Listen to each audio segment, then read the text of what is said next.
जय श्रीकृष्ण बालमित्रांनो. आपली आजची गोष्ट आहे 85वी आणि गोष्टीचं नाव आहे देवकीस मृतपुत्राची प्राप्ती. आपल्या सगळ्यांना माहितीच आहे की कंसाने देवकी आणि वसुदेवाला कारागृहात ठेवलं होतं आणि तिथे देवकी मातेला 6 मुलं झाले कृष्णाच्या आधी. आणि त्या 6 मुलांना या कंसानी त्यांचा दगडावर आपटून शिरछेद केला. आणि मग नंतर बलरामाला रोहिणीच्या गर्भात दिलं म्हणून त्याचा जन्म झाला आणि कृष्णाला गोकुळात नेलं वसुदेवानी, म्हणून कृष्ण भगवान पण वाचले. आणि मग आता सगळे याच्यात द्वारकेला सगळे हसत खेळत राहत होते. पण देवकी मातेला आपल्या मृतपुत्रांची आठवण आली आणि मग त्यांनी आपल्या पुत्राला सांगितलं की भगवंता, तुम्ही भगवंत आहात, तुम्ही खूप सगळ्यांचे तुमच्या गुरुपुत्राचा मृतपुत्र तुम्ही परत आणून दिला आणि मला पण माझे 6 पुत्र, मी त्यांना बघितलं पण नाही. जन्म झाल्या झाल्या त्यांना मारण्यात आलं. दीर्घ समयापासून मी या शरीराला स्वतः मी आणि तुम्ही भगवंत असूनही तुम्हाला माझे पुत्र असेच समजत आलो आहे. प्रभो, प्रथम तुम्ही जेव्हा कंसाच्या कारागृहात प्रकट झाला तेव्हा त्या क्षणाला तुम्ही भगवंत असल्याचे आणि धर्मतत्वाच्या रक्षणासाठी तसेच दृष्टांचा विनाश करण्यासाठी अवतरित झाल्याचे तुम्ही मला सूचित केले. तुम्ही अजन्मा असून प्रत्येक युगात आपल्या हेतू पूर्ण करण्यासाठी अवतरित होता. असा वसुदेव त्यांचं वर्णन करतोय कृष्णाचं. आणि मग स्नेहपुत्रामुळे देवकीने भगवान श्रीकृष्ण आणि बलराम यांना विनवणी केली. ती म्हणाली, प्रिय बलरामा, तुझ्या नावाचा अर्थच असा होतो की तू प्रत्येकाकरिता आनंद आणि बल प्रदान करणार आहे. तर आहेस, तुझी शक्ती आमच्या मन आणि वाणीच्या मर्यादे पलीकडे आहे. प्रिय कृष्णा, तू योगेश्वर आहेस. मला याचीही जाणीव आहे की तू ब्रह्मा आणि त्याचे सहाय्यक प्रजापती यांचा स्वामी आहेस. तसेच मूळ पुरुषोत्तम भगवान नारायण आहेस. काळाच्या ओघात पथभ्रष्ट झालेल्या पापाचरणी लोकांचा विनाश करण्यासाठी तू अवतरित झाला आहेस. अशा लोकांचे इंद्रिय आणि मनावरील नियंत्रण सुटलेले असते. पण तू एवढा सगळा आहे. पण बलरामांनी श्रीकृष्ण यांना ताबडतोब ते आईने काय सांगितलं, देवकी मातेने, की पुत्र परत आणावयास सांगते, त्याप्रमाणे माझी इच्छा पुरी करायला सांगते. अर्थात मी तुला कंसाने ठार केलेले माझे सर्व पुत्र परत आणावयास सांगते. आणि जर तू त्यांना परंत जिवंत केले तर माझ्या हृदयाची आकांक्षा पूर्ण होईल आणि त्यांना पुन्हा एकदा पाहिल्याने मला मोठे सुख होईल. आपल्या मातेचे अशा प्रकारचे बोलणे ऐकून भगवान बलरामाने श्रीकृष्ण यांनी ताबडतोब योगमायेला प्राचारण केले आणि सुतल लोक नामक लोकाकडे निघाले.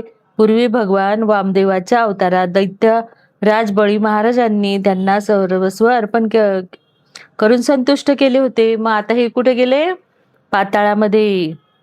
आणि तिथे कोण राहतो? बलिराजा. जो बलिराजा प्रल्हादाचा नातू होता. आणि मग भगवंतावर खूप प्रसन्न होता, कारण तो भक्त होता. आणि मग त्याने सांगितलं की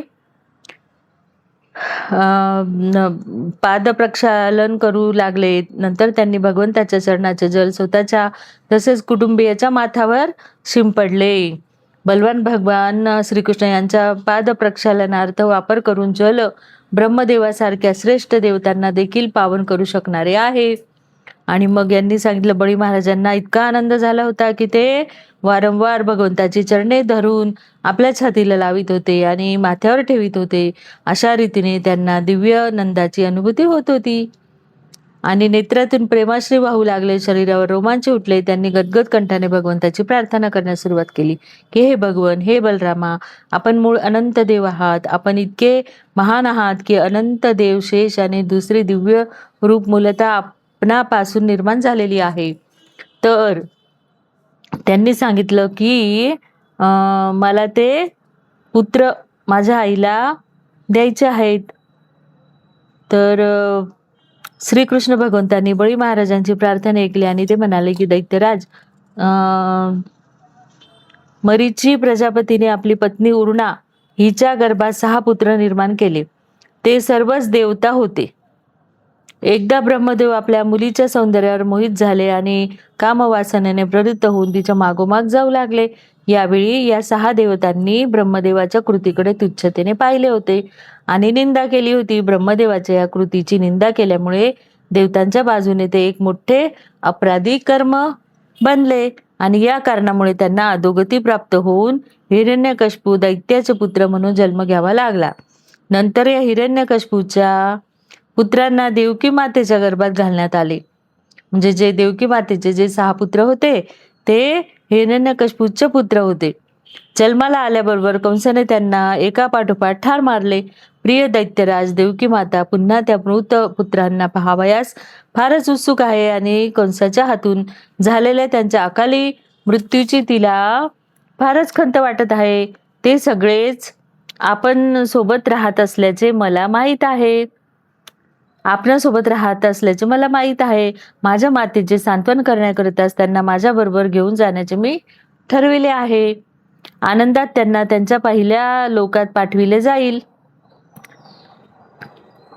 त्या बद्धात्म्याची नावे स्मर, उद्गीय, परिष्वंग, पतंग, शूद्रभृत आणि घृणी अशी आहेत.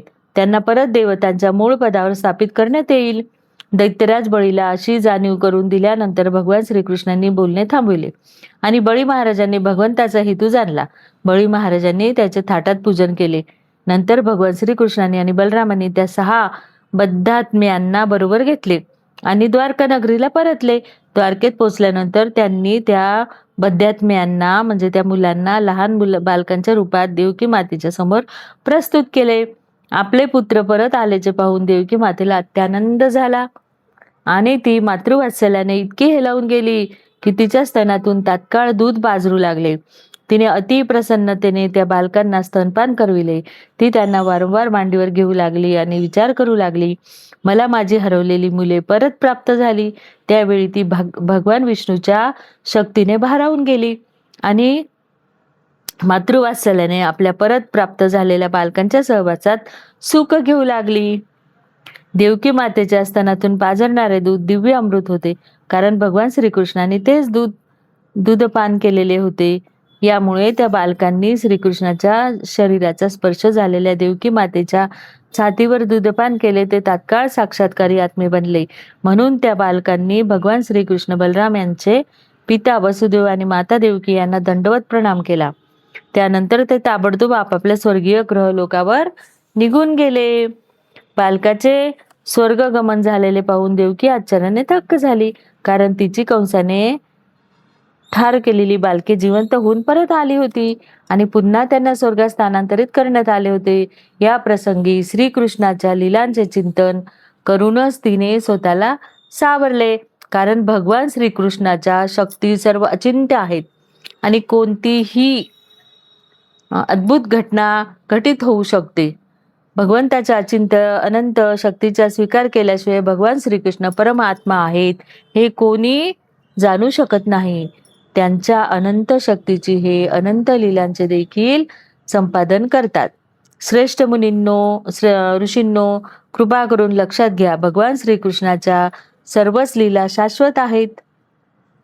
पुत्र शुकदेव गोस्वामी यांनी कथन केलेली आहेत आणि जो कोणी त्याचे श्रवण करतो तसेच गायन करतो तो श्री कृष्ण भावना भावित होतो आणि केवळ कृष्ण भावना भावित जनच स्वधामात भगवत धामात गमन करण्यास पात्र होतात. तर अशी ही गोष्ट पुरुषोत्तम भगवान ग्रंथातील देवकीस मृतपुत्राची प्राप्ती नामक अध्यायावरील भक्तिवेदांत भाष्य संपन्न. मग आवडली का तुम्हाला आजची गोष्ट? आपण परत भेटू पुढच्या गोष्टीमध्ये. जय श्री कृष्ण.